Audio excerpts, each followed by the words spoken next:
Nucleus की जो discovery है वो क्रेडिट रदरफोर्ड को जाता है।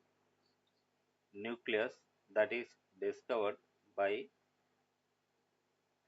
Rutherford, discovered by Rutherford. Rutherford ने अल्फा स्कैटरिंग एक्सपेरिमेंट किया था। उसमें उन्होंने सबसे फर्स्ट ये देखा कि एक एटम है, एटम के सेंटर पर एक हैवी रीजन होता है जिसको उन्होंने न्यूक्लियस कहा।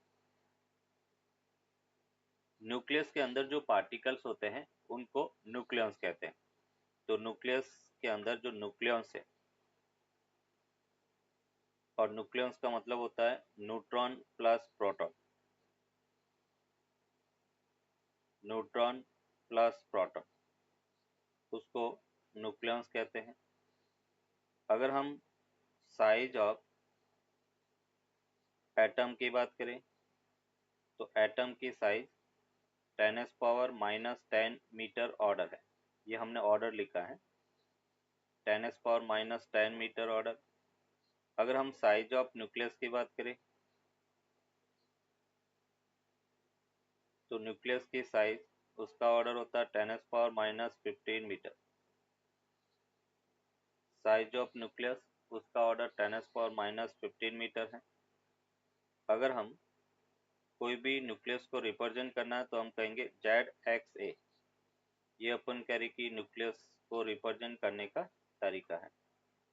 यहाँ पर Z जो है that is called atomic number.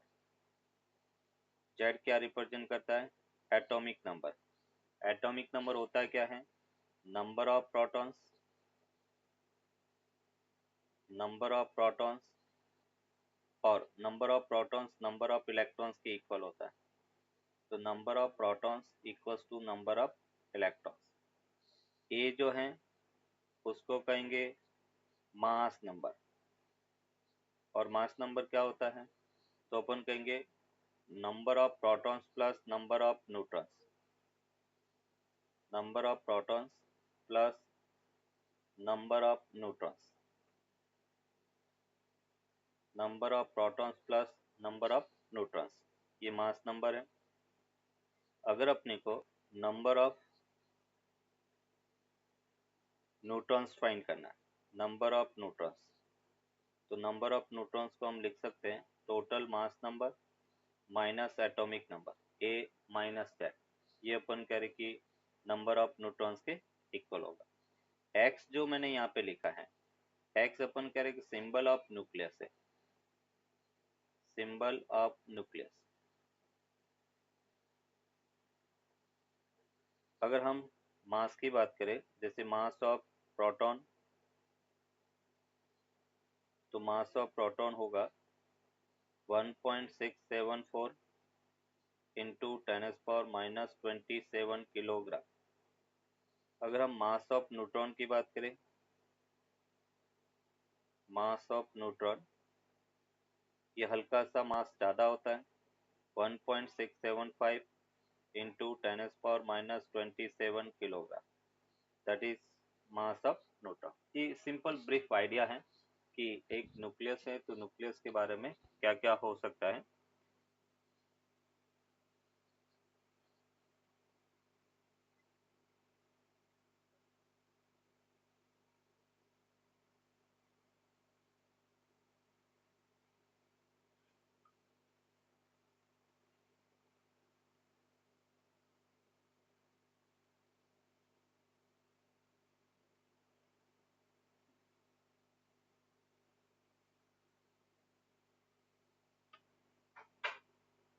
Done, sir.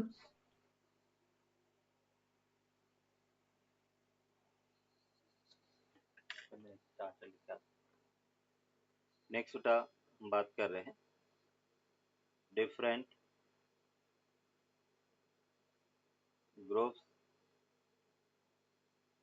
Different groups of nucleus, different groups of nucleus. Different groups of nucleus में सबसे फर्स्ट उठा अपन बात करेंगे आइसोटोप्स। आइसोटोप्स आइसोटोप्स अपन कहेंगे कि ऐसे न्यूक्लियस जिसमें अपन कह रहे कि एटॉमिक नंबर सेम हो but mass number different, same atomic number, same atomic number and different mass number, different mass number. जैसे फॉर एग्जांपल अगर हम हाइड्रोजन के आइसोटोप्स की बात करें तो 1H1, दूसरा 1H2, तीसरा 1H3। ये अपन कह रहे कि हाइड्रोजन के आइसोटोप्स है। 1H1 है उसको हम कहते हैं प्रोटियम, प्रोटियम।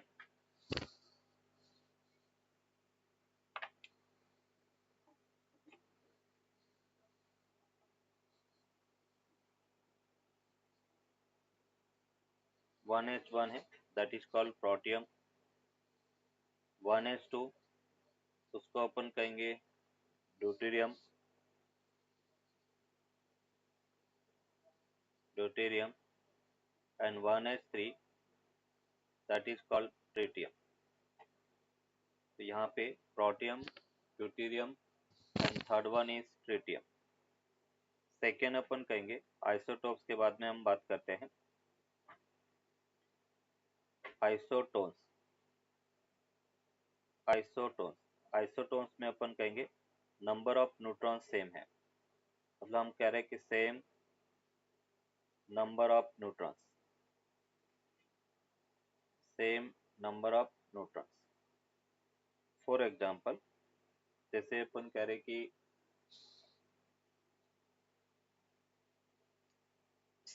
6C14 तो इसमें नंबर ऑफ न्यूट्रॉन्स की अगर अपन बात करें, नंबर ऑफ न्यूट्रॉन्स वो कितना होगा 14 minus 6 that is equals to 8। दूसरा है बेटा 8O16, इसमें कितना होगा 16 माइनस 8 इक्वल्स टू 8। तो दोनों के अंदर नंबर ऑफ न्यूट्रॉन्स अपन कह रहे कि 8 के इक्वल है। तो ऐसे न्यूक्लियस को अपन कहेंगे isotones.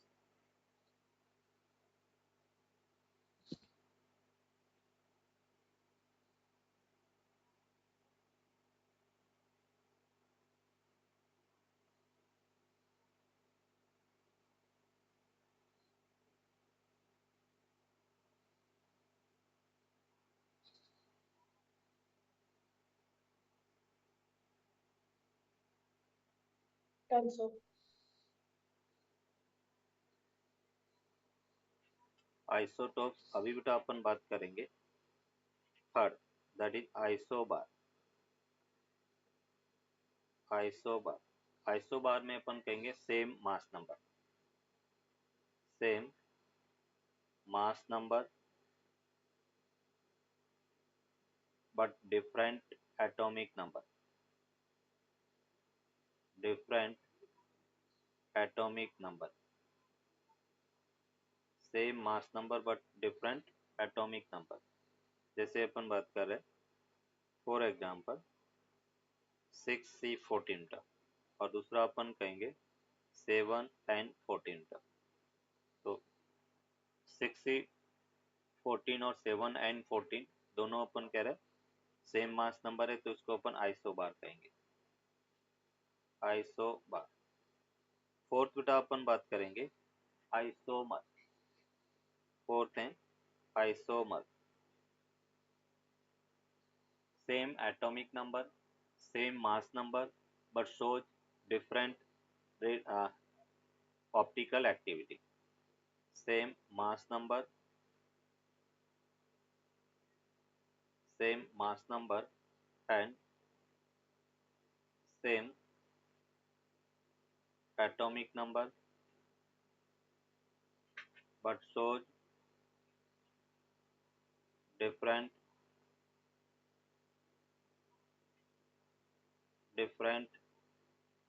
radioactivity, shows different different optical activity, different optical activity। तो उसको अपन आइसोमर कहेंगे। फॉर एग्जाम्पल जैसे अपन कह रहे हैं bromine has 2 isomer, bromine has 2 isomer, bromine has 2 isomer। Chemistry में आपने पढ़ा होगा आइसोमर बेटा, लीवो एंड डेक्स्ट्रो है ना, आर और एच। तो इस टाइप से अपन कह सकते हैं कि bromine has 2 isomers. Fifth group अपन देखेंगे that is isodiaphers. Isodiaphers and isodiaphers अपन कहेंगे the nuclei which has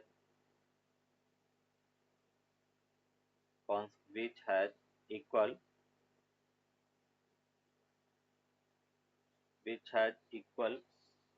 number of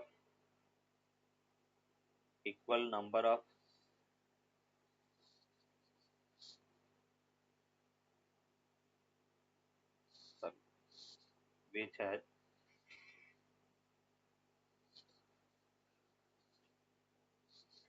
the nuclei which has same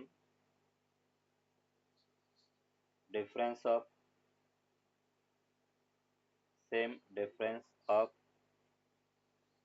number of neutrons and the number of protons, मतलब अपन कह सकते हैं कि for example A minus Z, ये बेटा number of neutrons minus Z, और वो क्या होना चाहिए, कांस्टेंट। दैट मीन्स हम कह सकते हैं A माइनस 2Z जिसमें कांस्टेंट है, सेम है, ऐसे न्यूक्लियाई को अपन आइसो डायाफर कहेंगे। नंबर ऑफ न्यूट्रॉन्स और नंबर ऑफ प्रोटॉन्स का डिफरेंस सेम है, दैट इज कॉल्ड आइसो डायाफर।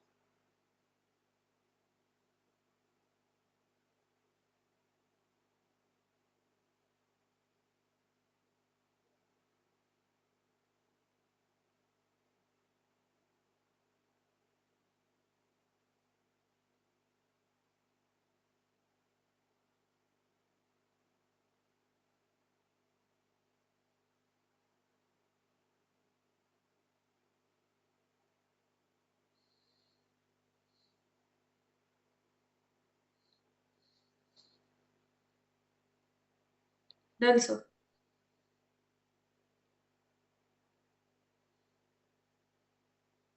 एक मिनट है ना।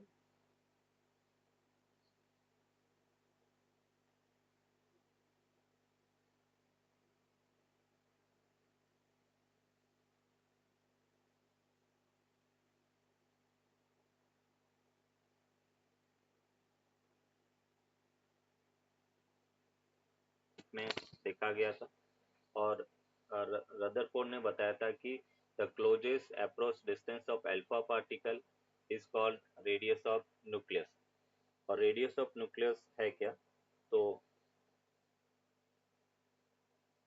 Radius of nucleus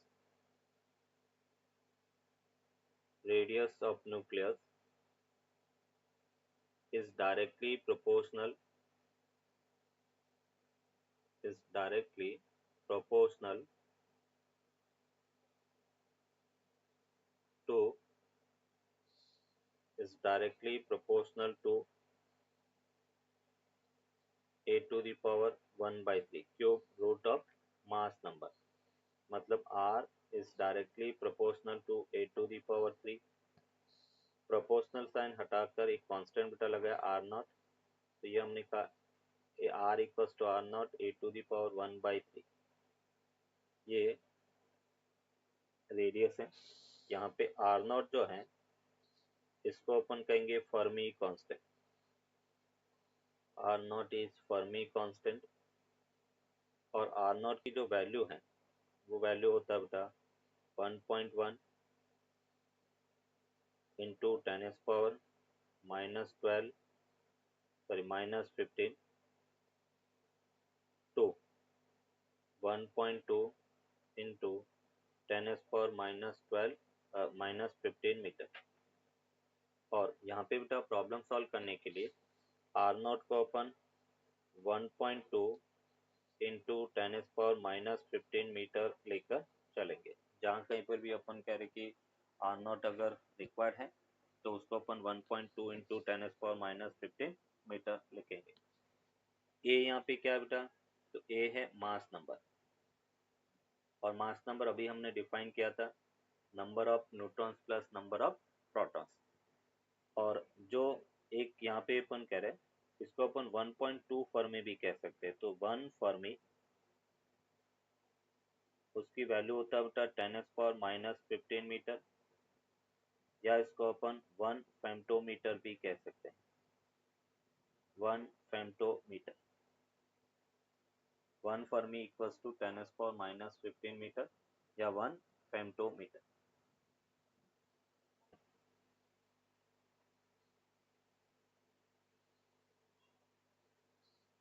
row equals to, ये बेटा आपने कहा 3, मास ऑफ वन न्यूक्लियन को हम लिख सकते हैं 1.66 इंटू 10⁻27 अपॉन 4, पाई की वैल्यू 3.14 एंड आर नॉट को हमने लिखा 1.2 इंटू 10⁻−15 और होल क्यूब। इसको सॉल्व करेंगे तो ये हमें मिलता है 2.33 इंटू 10⁻17 किलोग्राम पर मीट्रिक क्यूब। ये बेटा अपन कह रहे कि डेंसिटी होगा 2.33 इंटू 10⁻17 किलोग्राम पर मीट्रिक क्यूब। अभी देखो इससे अपन सोच सकते हैं कि न्यूक्लियस कितना डेंस होता होगा। 10⁻17 किलोग्राम, 1 मीटर क्यूब के अंदर अगर न्यूक्लियस अपन भर दे तो 10⁻17 किलोग्राम मास होगा। कितना डेंस है वो हम समझ सकते हैं। अगर अपन बात करें कि मून का मास, तो मून का मास भी 10⁻22 किलोग्राम होता है। तो अभी एक, और जबकि उसकी साइज कितना बड़ा होता है, और ये अपन कह रहे केवल 1 मीटर क्यूब में 10⁻17 किलोग्राम पर मीटर क्यूब के इक्वल होता है। तो हम कह सकते हैं कि ये कितना डेंस होता होगा।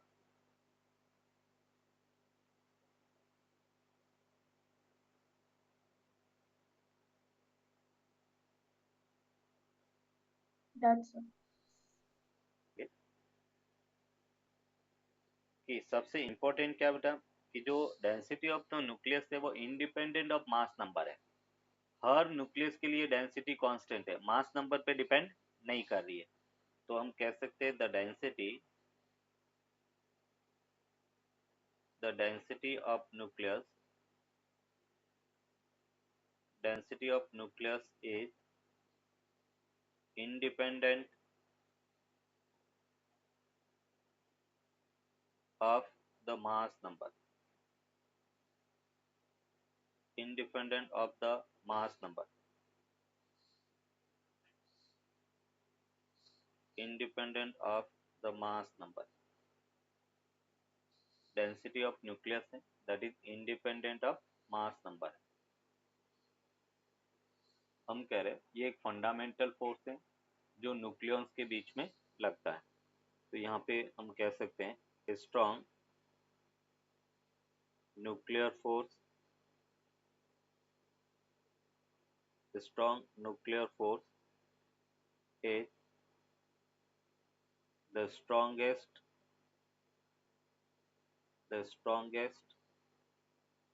and short range force, the strongest and short range force among all fundamental forces,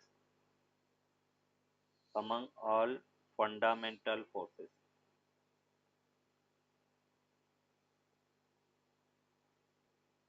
fundamental forces के अंदर सबसे स्ट्रॉन्गेस्ट और सबसे शॉर्ट रेंज फोर्स है। स्ट्रॉन्ग न्यूक्लियर फोर्स,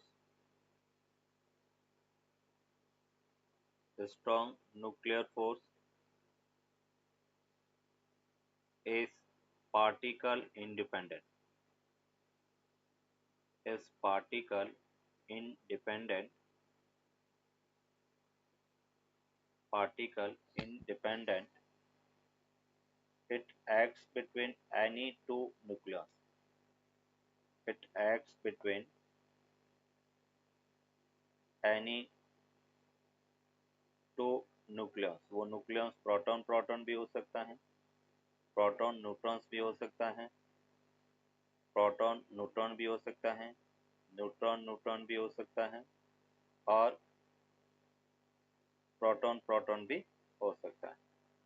मतलब पार्टिकल इंडिपेंडेंट. दूसरा अपन कहेंगे strong nuclear force is also charge independent. Charge का होना जरूरी नहीं है. तो strong nuclear force is the charge independent. Charge independent. ये अपन कह रहे कि चार्ज पे भी डिपेंड नहीं करता है.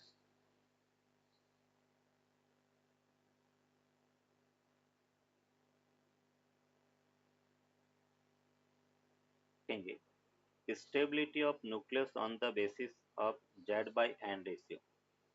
Stability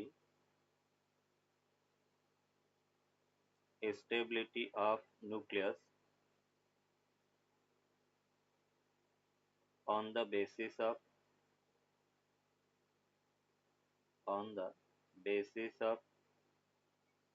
Z by N ratio. Z यहाँ पे नंबर ऑफ प्रोटॉन्स है, N अपन कह रहे कि नंबर ऑफ न्यूट्रॉन्स है. जैसे ये बेटा अपन कह रहे कि Z एक्सिस है, ये N एक्सिस है, नंबर ऑफ न्यूट्रॉन्स. ये अपन कह रहे कि line Z equals to N है, और ये अपन कह रहे कि N ग्रेटर देन Z है. ये अपन कह रहे कि N ग्रेटर देन Z है. तो यहाँ पे अपन कहेंगे अगर हम कह रहे कि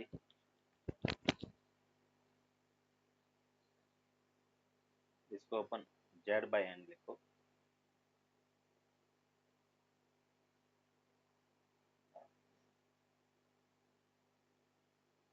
on the basis of N by Z ratio. ये जैसे अपन कह रहे कि N है, ये अपन कह रहे कि Z है, यहाँ पे N ग्रेटर देन Z होगा. ये अपन कह रहे कि N इक्वल्स टू Z है. तो अगर अपन कह रहे हैं फर्स्ट नंबर ऑफ न्यूट्रॉन्स, जैसे अपन कह रहे if N is greater than Z है, तो नंबर ऑफ न्यूट्रॉन्स अगर अपन कह रहे हैं नंबर ऑफ प्रोटॉन से ज़्यादा होगा तो स्ट्रॉन्ग न्यूक्लियर फोर्स ज़्यादा इफेक्टिव होगा. इसका मतलब वो मोर स्टेबल होगा. मतलब N ग्रेटर देन Z है, हम कह सकते हैं कि N by Z greater than 1 होगा. Means strong nuclear force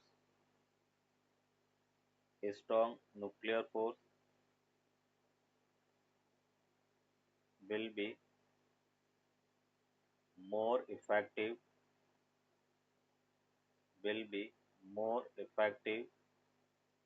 than strong nuclear force will be more effective than the number of than the electrostatic force. प्रोटॉन प्रोटॉन के बीच में कौन सा फोर्स लगता है बेटा?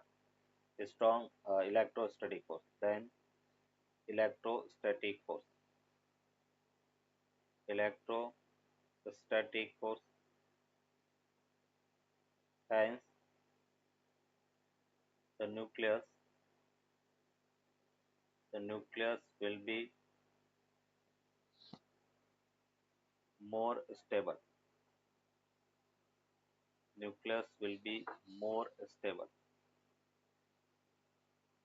अभी तो अपन कह रहे हैं कि अगर if सेकेंड अपन कह रहे हैं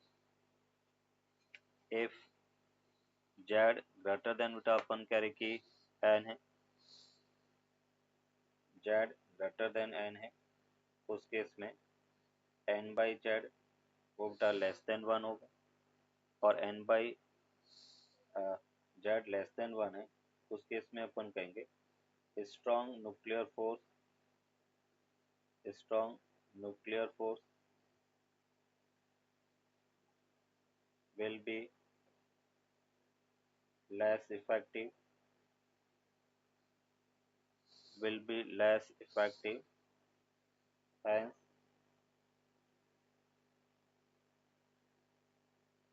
hence they will they will be less stable, अभी बेटा हमने कहा n ग्रेटर देन z है, ये इसको अपन स्टेबिलिटी कर्व कहेंगे और n बाई जेड की वैल्यू 1.6 के इक्वल होगा और n बाई जेड अपन कह रहे कि 1/6 के अगर इक्वल है तो उसको अपन ये स्टेबिलिटी कर्व है, इस कर्व को अपन कहेंगे स्टेबिलिटी कर्व।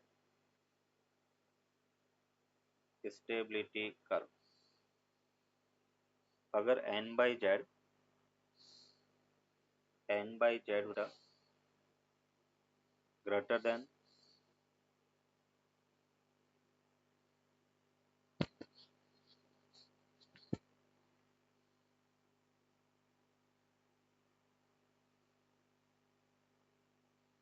ठीक है, ये अपन कह रहे कि n बाई जेड 1.6 है, that is stability curve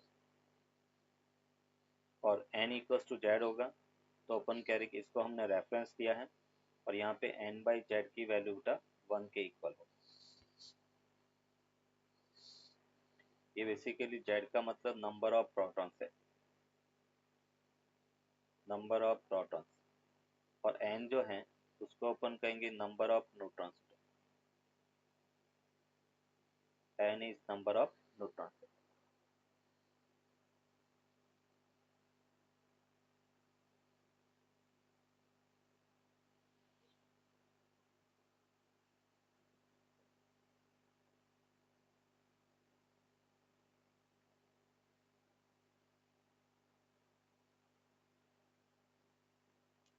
So can you explain this one again? Yes, हम यहाँ पर कह रहे हैं कि नंबर ऑफ न्यूट्रॉन्स और नंबर ऑफ प्रोटॉन्स के रेशियो के बेसिस पर हम स्टेबिलिटी देख रहे हैं। अगर कोई न्यूक्लियस ऐसा है जिसमें नंबर ऑफ न्यूट्रॉन ज़्यादा होंगे तो टोटल नंबर ऑफ न्यूक्लियंस की नंबर ज़्यादा होंगे, और न्यूक्लियन ज़्यादा है तो हमने कहा कि स्ट्रॉन्ग न्यूक्लियर फोर्स ज़्यादा इफेक्टिव होगा। क्यों? क्योंकि अपन कह रहे हर दो न्यूक्लियंस के बीच में अपन कह रहे कि स्ट्रॉन्ग न्यूक्लियर फोर्स लगता है। वही अपन कह रहे कि अगर स्ट्रॉन्ग न्यूक्लियर फोर्स केवल इलेक्ट्रोस्टैटिक फोर्स से वो प्रोटॉन प्रोटॉन के बीच में लगता है और इलेक्ट्रोस्टैटिक फोर्स से वो रिपल्सिव होगा क्योंकि सेम प्रोटॉन है, दोनों पे पॉजिटिव चार्ज है, तो प्रोटॉन प्रोटॉन के अंदर रिपल्सन होगा। But strong nuclear force attraction nature का है तो वो उनको पकड़ के रखेगा, तो स्टेबिलिटी क्या होगा? ज्यादा। वही अगर जेड ज्यादा हो गए, नंबर ऑफ प्रोटॉन ज्यादा है, तो प्रोटॉन प्रोटॉन के बीच में रिपल्सिव फोर्स ज्यादा होगा, तो न्यूक्लियस अपन कह रहे रेडियो एक्टिविटी शो करेगा, वो लेस इफेक्टिव होगा, है ना। उसके रिपल्सन के कारण अपन कह रहे कि न्यूक्लियस से बाहर निकलना चाहेंगे, तो उस केस में वो रेडियो एक्टिविटी शो करेगा, मतलब वो लेस स्टेबल होगा। So, but according to the graph, n by z should be equal to 1, not less than 1, right? n by z should be equal to 1, not less than 1, according to the graph. हाँ, अपन कह रहे हैं कि ये वाला देखो, ये ऊपर वाला स्टेबिलिटी कर्व है और ये है वो अनस्टेबल हो जाएगा। अगर z ज्यादा हुआ तो ये वाला कर्व हो गया, इसमें अपन कहेंगे z ग्रेटर देन n हो गया, तो ये अनस्टेबिलिटी शो करता है।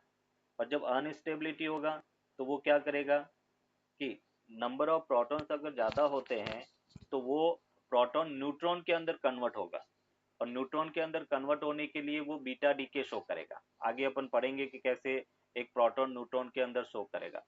तो ये वाला जो कर्व है उसमें अपन कह रहे कि बीटा माइनस डीके शो करेगा। एक प्रोटॉन है, प्रोटॉन क्या होता है 1h1, और वो अपन कह रहे हैं सॉरी प्लस बीटा 1h1, और ये न्यूट्रॉन में कन्वर्ट हो रहा है तो +1, और ये बेटा beta 0 plus neutrino plus Q value ऐसे।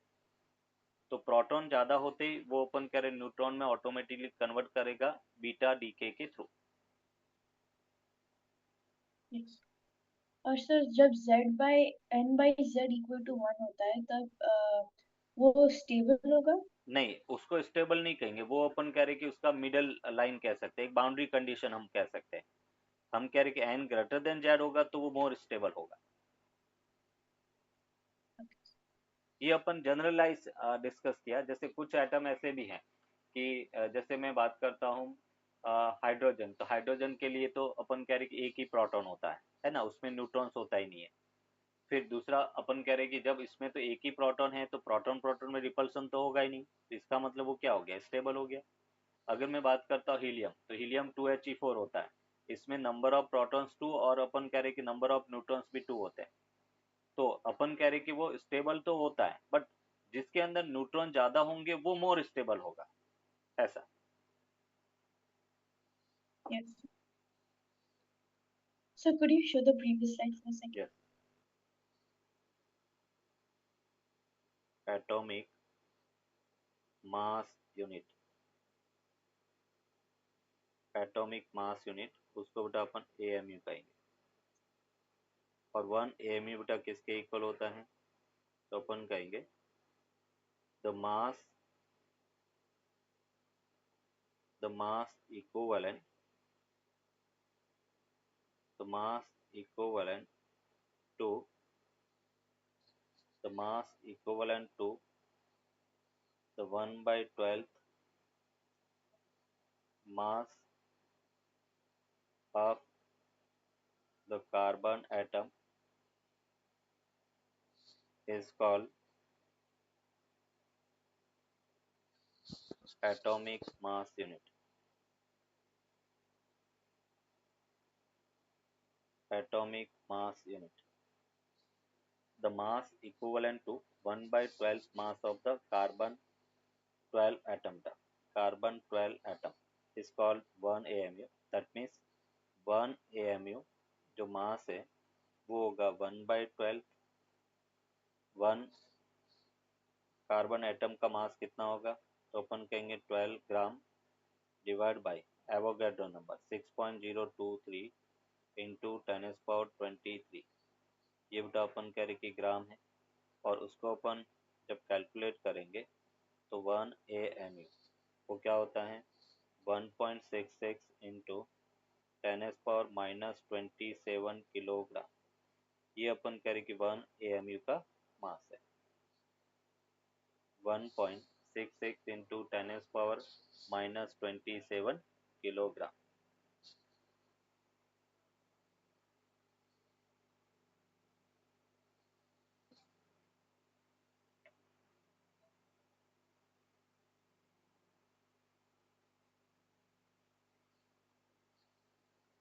एक मिनट।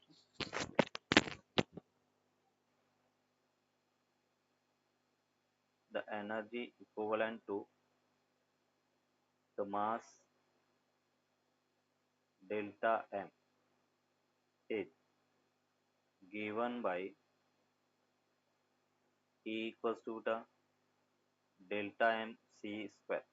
ये अपन कह रहे कि एनर्जी मास रिलेशन, कोई भी मास डेल्टा एम है उसके equivalent energy delta M C square के इक्वल होगा। E equals to delta M C square. यहाँ पे C जो है वो स्पीड ऑफ लाइट है बेटा, C की जो वैल्यू है वो 3 इंटू 10⁸ मीटर पर सेकेंड है, and that is called speed of light. Speed of light. अगर अपन कह रहे हैं कि इसकी यूनिट अगर अपन देखें तो इसकी यूनिट तो बेटा जूल में होगा। कभी कभार हम इसको इलेक्ट्रॉन वोल्ट में देखते हैं, तो डेल्टा एम सी स्क्वायर ई से मल्टीप्लाई और ई से डिवाइड, तो अपन कह रहे कि इसकी यूनिट होगा इलेक्ट्रॉन वोल्ट। मतलब मैं ये कह सकता हूँ कि अनदर यूनिट इलेक्ट्रॉन वोल्ट है, that is the another unit of energy है। 1 इलेक्ट्रॉन वोल्ट जो एनर्जी है वो होता है बेटा 1.6 इंटू 10⁻⁻19 जूल। 1 इलेक्ट्रॉन वोल्ट की एनर्जी होता है 1.6 इंटू 10⁻⁻19 जूल। और अभी जैसे अपने 1 AMU हमने देखा, तो हम कह सकते हैं the energy equivalent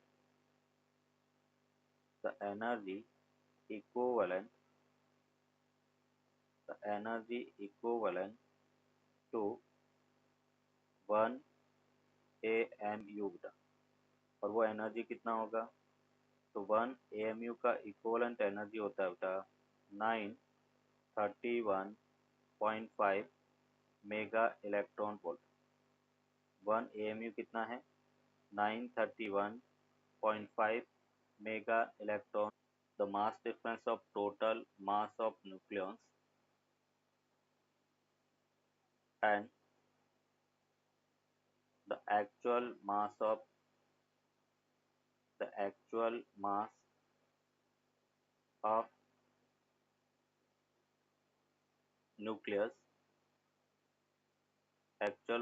nucleus is called mass defect.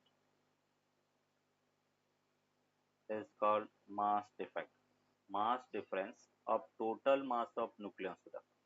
For example जैसे बेटा अपन कह रहे कि ZXA एक न्यूक्लियस है और उसका मास बेटा कैपिटल M के इक्वल है, ये एक्चुअल मास है। हमें बेटा मास डिफेक्ट फाइंड करना। तो मास डिफेक्ट क्या होता है? हमने कहा मास डिफरेंस बिटवीन, तो Z number of mass of total nucleons, तो नंबर ऑफ प्रोटॉन Z है, एक प्रोटॉन का मास Mp, तो Z इंटू MP।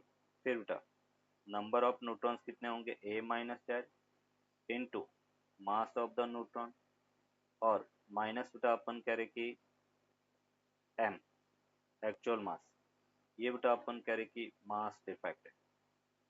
Z यहाँ पे नंबर ऑफ प्रोटॉन्स है, Z नंबर ऑफ प्रोटॉन्स है,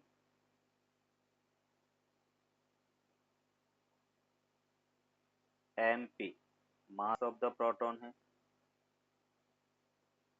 मास ऑफ द प्रोटॉन,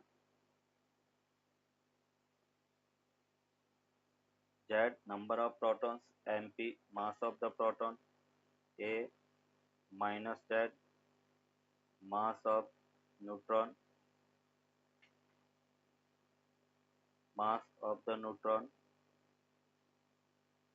और कैपिटल M, तो उसको अपन कहेंगे एक्चुअल मास ऑफ न्यूक्लियस,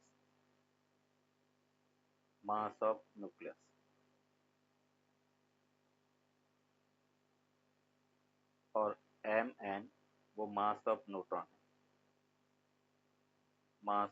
है, इसी को अपन कहेंगे mass defect per nucleon,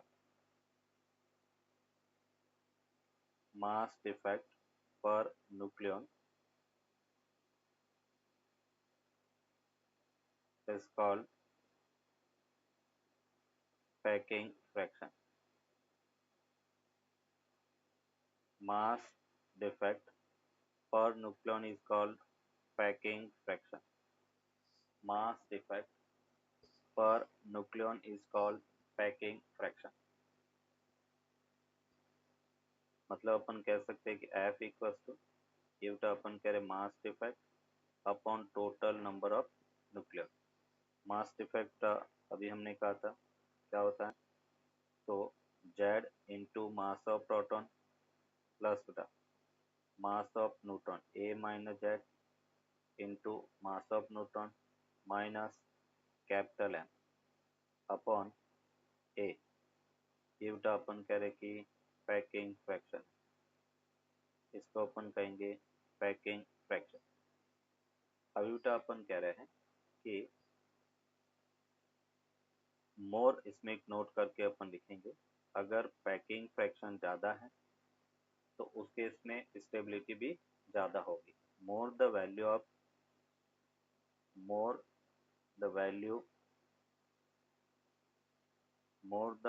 of packing fraction,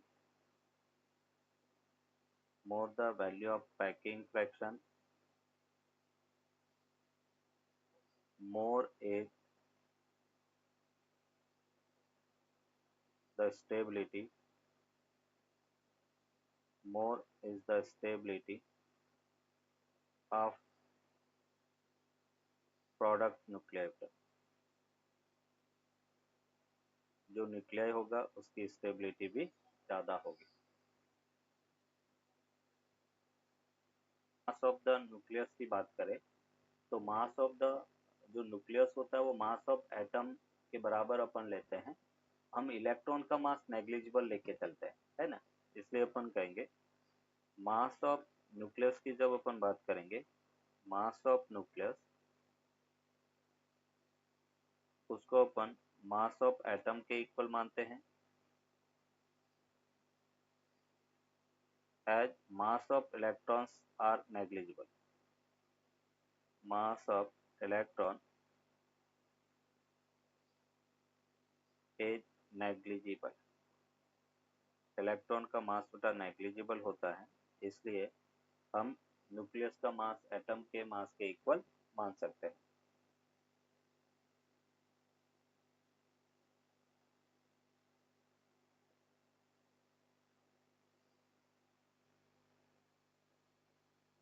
The mass defect,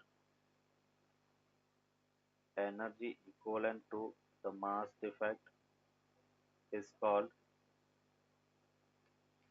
energy equivalent to the mass defect is called binding energy.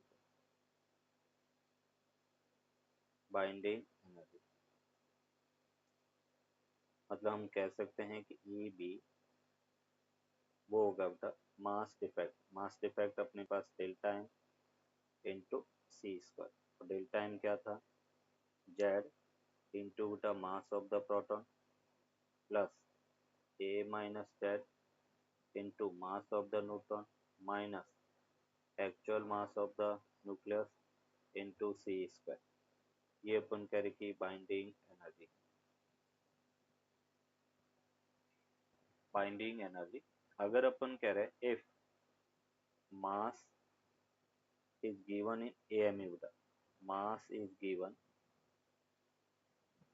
in AMU, मास अगर AMU में बेटा गिवन है तो उस केस में बाइंडिंग एनर्जी को हम कैलकुलेट कर सकते हैं directly, Z into mass of the proton plus A minus Z mass of the neutron minus time, और AMU की जगह हम लिख सकते हैं 931.5 मेगा इलेक्ट्रॉन वोल्ट, क्योंकि 1 AMU एनर्जी किसके इक्वल होता है बेटा 931.5 mega electron volt. Directly 931.5 mega electron volt से मल्टीप्लाई करेंगे, हमें बाइंडिंग एनर्जी मिलेगी, energy per nucleon. And binding energy per nucleon क्या है, तो यहाँ पे अपन कहेंगे इसको अपन EBN, और EBN बेटा क्या होगा, तो हम कहेंगे टोटल बाइंडिंग एनर्जी बेटा अपॉन टोटल मास नंबर। तो बाइंडिंग एनर्जी पर न्यूक्लियन में जो एनर्जी होगी उसको बाइंडिंग एनर्जी पर न्यूक्लियन कहेंगे। EB उसको अपन लिखेंगे M Z into mass of the proton plus A minus Z into mass of the neutron minus M into बेटा सी square upon A। इसको अपन कहेंगे binding energy per nucleon. more is the binding more is the binding energy of per nucleon, more will be stability। तो यहाँ पे अपन ये कह सकते हैं नोट करके, more the value of binding energy per nucleon, binding energy of per nucleon, more the value of binding energy per nucleon, more is the stability, उस nucleons की स्टेबिलिटी भी ज़्यादा होगी।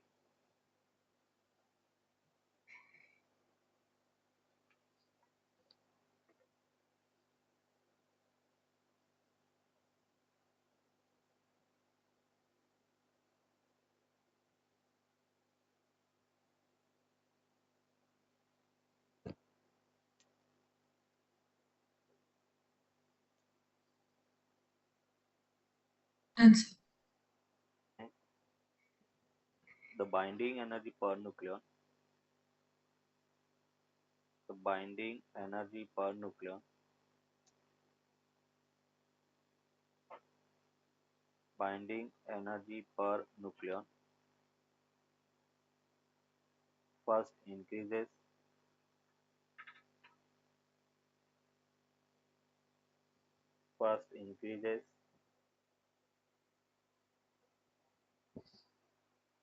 and reaches maximum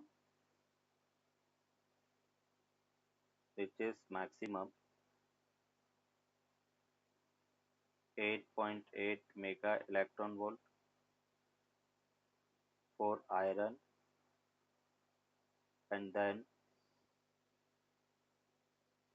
decreases then decreases.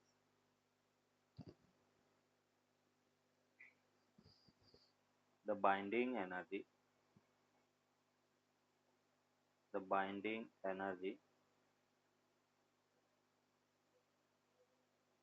per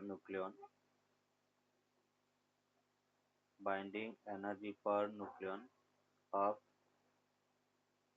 the iron is maximum 8.8 mega electron volt.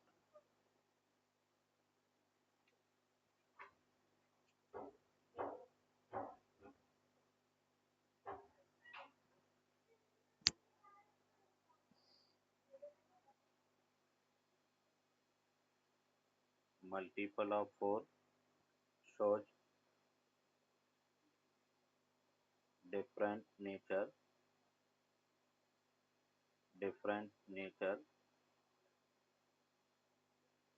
and has greater binding energy per nucleon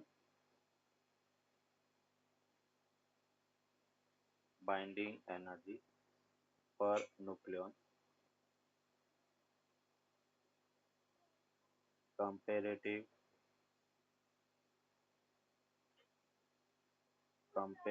to binding energy per nucleon comparative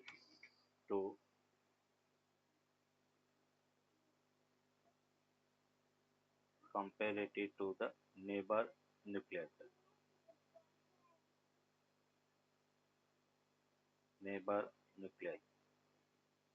neighbour nuclei की comparative ज्यादा होता है. Some nuclei which has mass number less than 10 has less binding energy per nucleon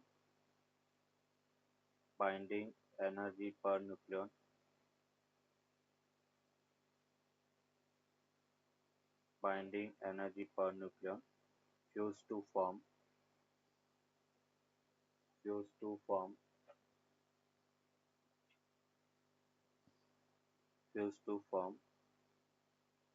a bigger nucleus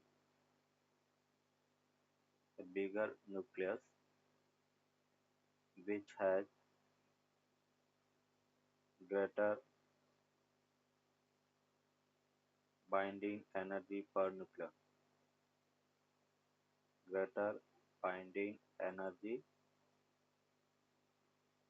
nucleon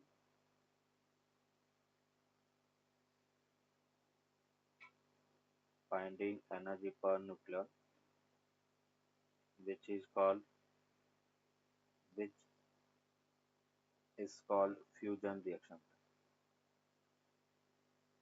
इस process को हम fusion process या fusion reaction कहेंगे. अभी कुछ न्यूक्लियस ऐसे भी हैं जिसका mass number greater than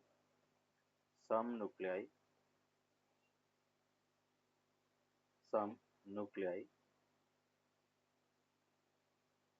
which has mass number greater than 83 has less binding energy per nucleon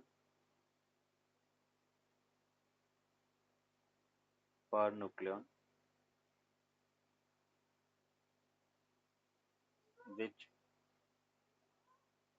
by splitting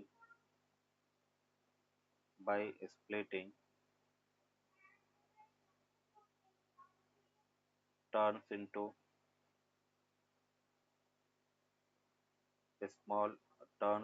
small nuclei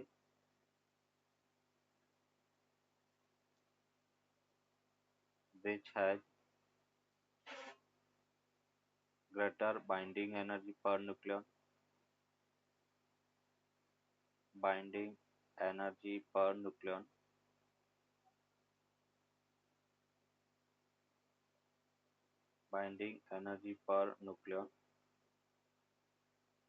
is called nuclear fusion reaction था। इसको अपन कहेंगे न्यूक्लियर फ्यूजन रिएक्शन। तो दो टाइप की रिएक्शन है, आगे अपन उसको डिटेल स्टडी करेंगे। एक तो न्यूक्लियर फ्यूजन के अंदर छोटे न्यूक्लियस मिलकर बड़े न्यूक्लियस बनाएंगे जिसकी बाइंडिंग एनर्जी पर न्यूक्लियन ज़्यादा होती है। एक होती है न्यूक्लियर फिजन जिसकी बाइंडिंग एनर्जी पर न्यूक्लियन कम होती है और वो स्प्लिट होके अपन कह रहे कि बड़े न्यूक्लियस में छोटे न्यूक्लियस में चेंज होंगे और जिसकी बाइंडिंग एनर्जी पर न्यूक्लियस ज़्यादा होती है। Find the binding energy of alpha particle. देखो अल्फा पार्टिकल की अगर मैं बाइंडिंग एनर्जी फाइंड करना चाह रहा हूँ तो क्या होगा, तो हमने कहा मास of the number of protons the 2 हैं into mass of the proton plus mass of the neutron कितना 2 into mass of the neutron minus actual मास। यहाँ पे मास एमई में दे रखा है तो 931.4812 मेगा इलेक्ट्रॉन वोल्ट। अभी अपन क्या करेंगे कि इसमें बेटा वैल्यू पुट करते हैं। ये अपने पास 2 मास of the proton 1.0072777 plus 2 into बेटा मास ऑफ द न्यूट्रॉन 1.00866 ये हो गया minus mass of the element alpha और वो है 4.001265 इंटू 931.4812। ये वैल्यू बेटा अपन रखेंगे तो हमें मिलता है 0.030621 इंटू बेटा 931.4812 मेगा इलेक्ट्रॉन वोल्ट। तो फाइनल आंसर बेटा मिला 7.13 मेगा इलेक्ट्रॉन वोल्ट।